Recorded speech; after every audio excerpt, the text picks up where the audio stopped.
আরে শুনতে পাই না তো। কি? আরে কিচ্ছু বুঝতেছি না তো। স্যার আমার তো টিয়া পয়সার অনেক দরকার আছে।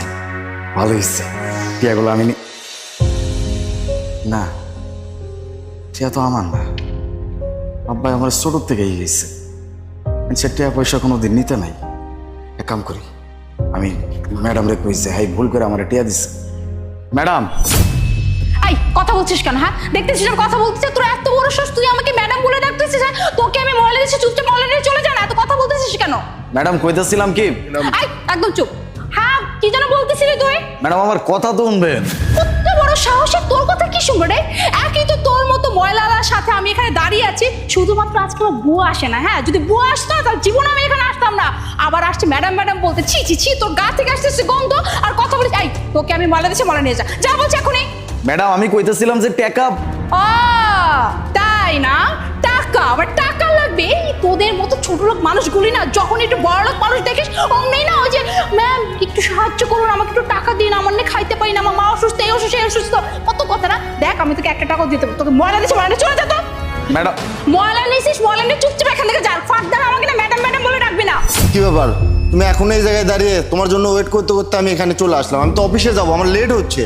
আর বলো না, এই যে এই বদমাশটা আজকে বুয়া আসে না, তাই আমার আসতেছে ময়লা দেওয়ার জন্য। ও মা, আমি ময়লা দিছি, আমাকে ম্যাডাম ম্যাডাম বলে ডাকতেছে, কত বড় সাহস। তার উপর কি বলতেছে জানো? বলতেছে ম্যাডাম টাকা, মানে আমার কাছে টাকা যাচ্ছে, কত বড় ফাজিল। আমি বলছি না এই সোসাইটি ময়লা লোকগুলো একদম ফালতু, হ্যাঁ লোভে জানি কোথাকার এক একটা।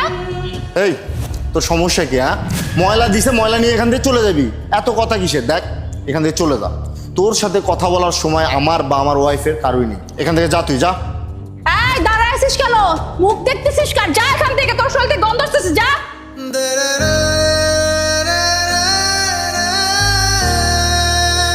আচ্ছা ঠিক আছে, আমি তাহলে অফিসে যাই।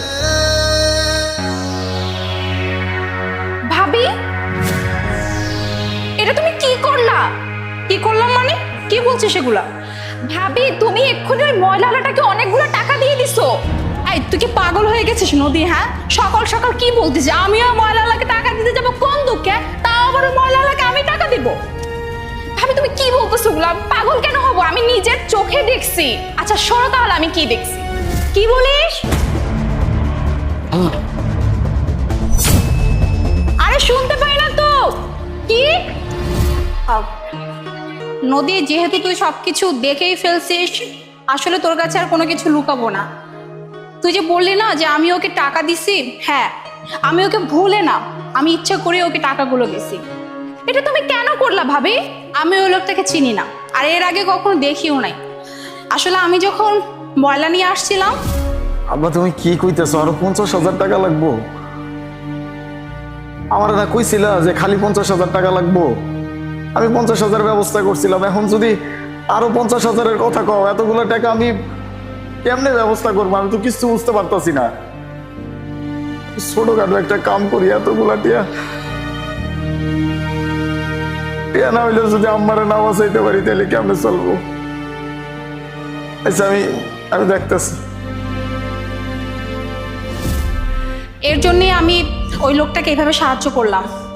ওর মায়ের খুব অবস্থা খারাপ, অসুস্থ অনেক, এমার্জেন্সি নাকি 50,000 টাকা লাগবে। আর এই 50,000 টাকা যদি না জোগাড় করতে পারে তাহলে হয়তো ওর মাকে বাঁচানো মুশকিল হয়ে যাবে। আর এর জন্যই আমি ওকে এইভাবে টাকাটা দিলাম, কারণ আমি জানি এই ধরনের মানুষগুলো না খুব আত্মবিশ্বাসী হয়, আত্মসম্মান নিয়ে বেঁচে থাকে।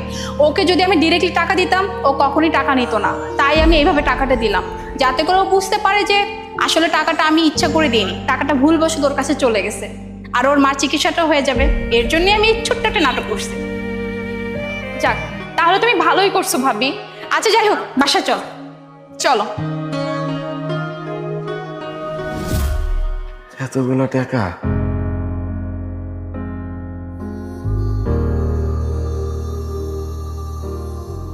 ম্যাডাম রে কত করে বোঝানোর চেষ্টা করলাম।